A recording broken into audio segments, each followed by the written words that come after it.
पहले हम किसी से परिचय होते हैं तो नाम ही तो पूछते हैं, भाई आपका नाम क्या है ये बताओ, फिर वो नाम बताना, फिर हम उसके स्वरूप को देखते हैं, बिल्डों को देखते हैं, फिर उसके कार्यों को पूछते हैं, आप काम क्या करते हो बाबू, और क्या महिमा है आपकी, फिर आपसे मिले कैसे ये पूछते हैं, फिर आपके मिलने का लाभ क्या होगा, ऐसे ही तो परिचय होता है। तो भगवान का पहले नाम हमने जाना, फिर भगवान के स्वरूप को जानते हैं। तो जो 3 महाव्याख्या है, भू भुवः स्वः, इनमें ईश्वर के स्वरूप को बताया गया है। परमात्मा भू स्वरूप है, भुवः स्वरूप है, स्वः स्वरूप है। भू कहते हैं होना, भू माने सत, भू माने जिसकी सत्ता अस्तित्व संसार में है। जैसे आपको कहा जाए ईश्वर है, आप कहेंगे कि आपके ऐसा कहने से कैसे पता चले कि भाई ईश्वर है, जीव तो रहा नहीं है, उसको कैसे माने कि भगवान है, ईश्वर है। भू व्याख्या करेगी, जिसको आप सुन रहे हो पढ़ रहे हो वो है।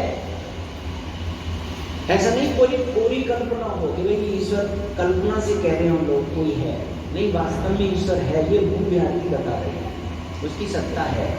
पर थोड़ा सा चिंतन करते हैं, क्या वास्तव में ईश्वर की सत्ता है कि ऐसे ही लोग कहते हैं? तो देखो, एक छोटा सा चिंतन है, उसे समझ में बात आ जाएगी। दुनिया में जो कोई वस्तु बनती है, बनी हुई है, उसके बनने के लिए 3 कारण की जरूरत होती है।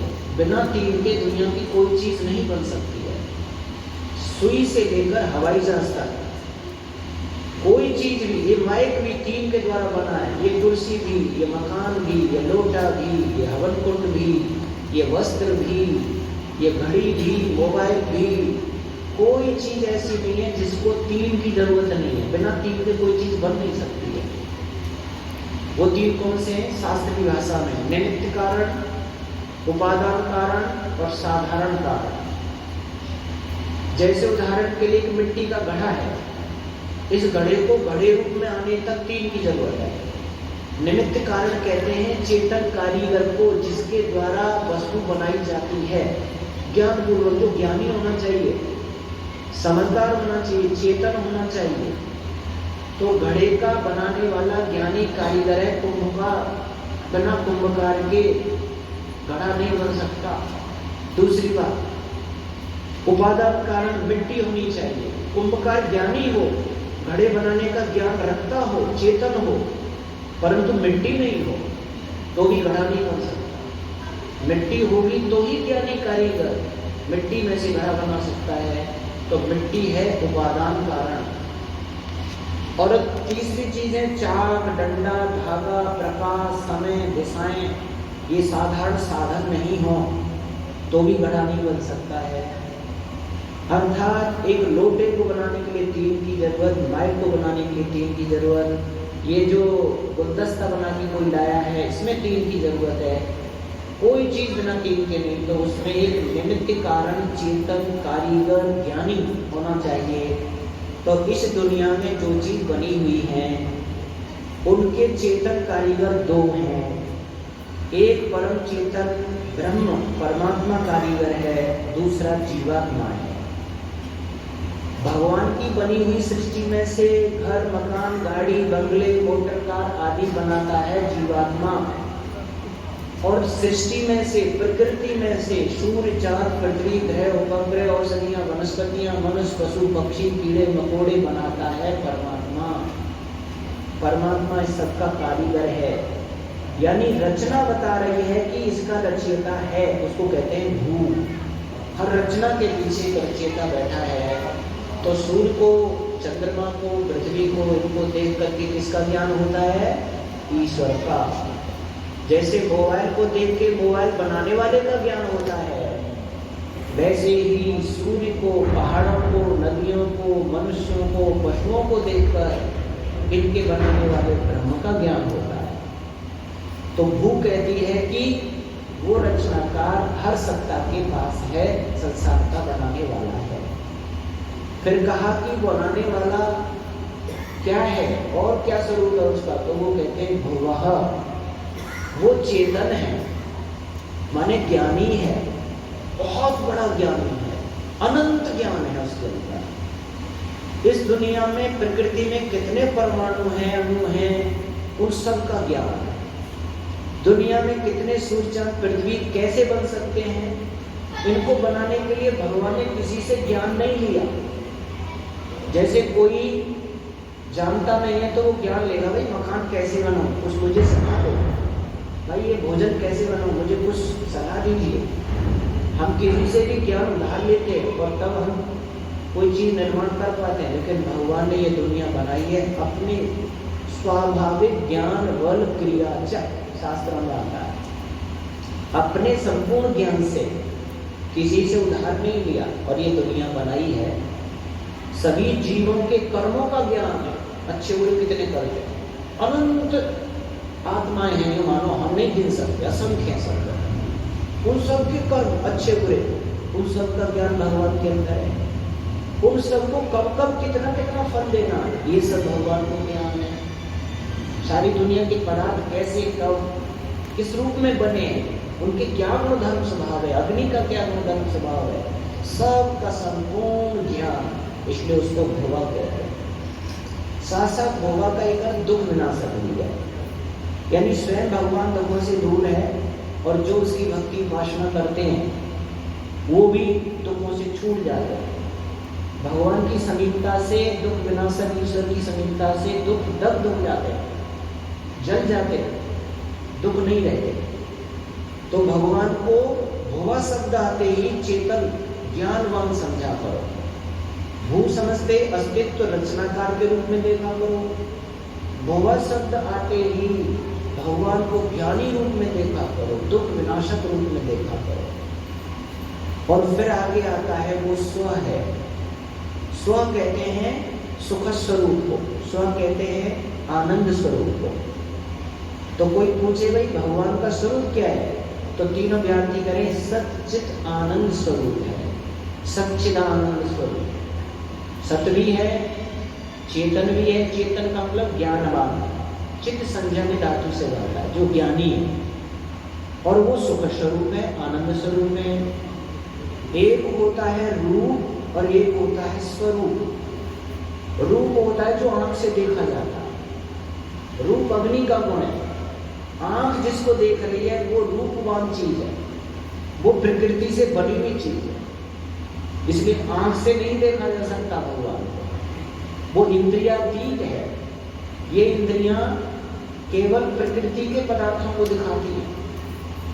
आंख अग्नि के गुण रूप को दिखाती है, कान आकाश का गुण शब्द सुनाती है, नासिका पृथ्वी के गुण गंध को ग्रहण करती है, रसना जल के गुण रस का स्वाद दिखाती है, त्वचा वायु के स्पर्श गुण को प्रतीत कराती है। भगवान न रूप है, न रस है, न गंध है, न स्पर्श है, वो इंद्रियातीत है। उन्हें इन इंद्रियों से नहीं, ज्ञान की नेत्र से देखा जाता है। तो भगवान को क्या कहते हैं, स्वरूप, माने अपने आप में है, प्रकृति से निर्मित नहीं है, इसलिए सच्चिदानंद स्वरूप है। अब भगवान आनंद स्वरूप है, ऐसा कैसे समझें, कैसे अनुभव करेंगे भगवान आनंद स्वरूप है? तो उसके लिए सांख्य दर्शनकार ने एक सूत्र दिया है, वो कहते हैं समाधि सुसुप्ति मोक्षेषु ब्रह्मरूपता। 3 स्थानों में आत्मा ब्रह्म के समीप रहता है और ब्रह्म के आनंद को ग्रहण करता है।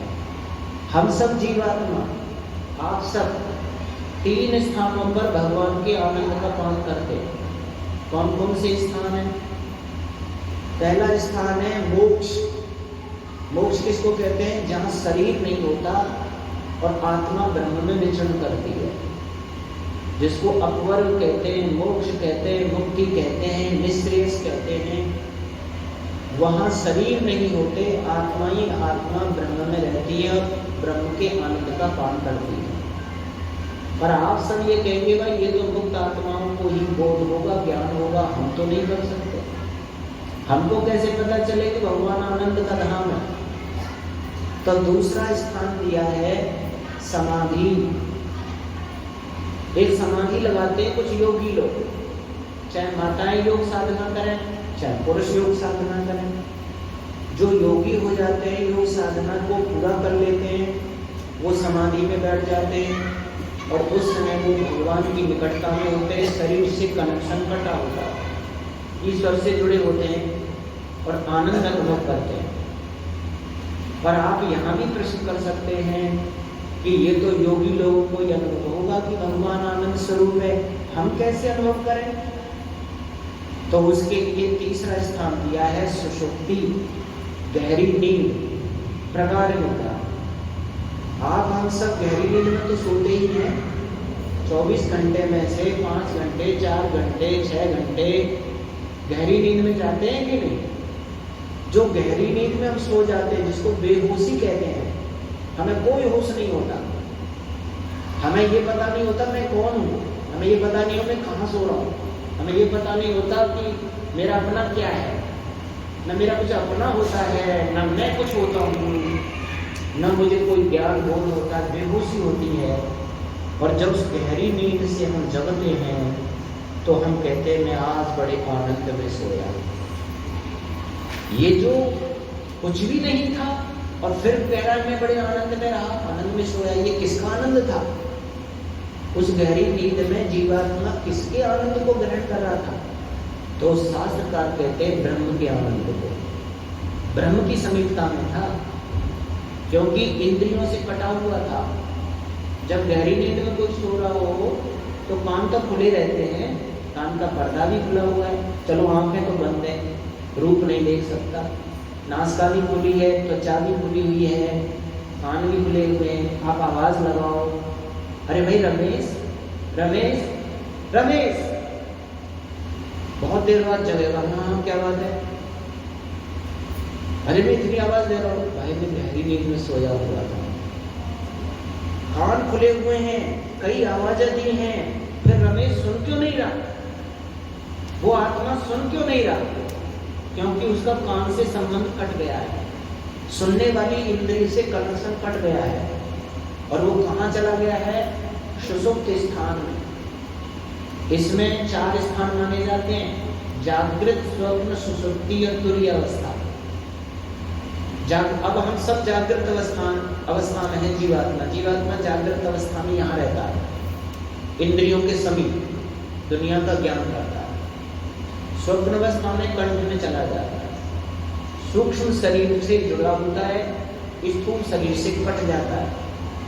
सूक्ष्म शरीर जो संस्कार पड़े हैं उनसे ही वो राजा हो जाता है, भिखारी हो जाता है, दौड़ लगाता है, जो कुछ देखा सुना है उससे वो काम लेता रहता है।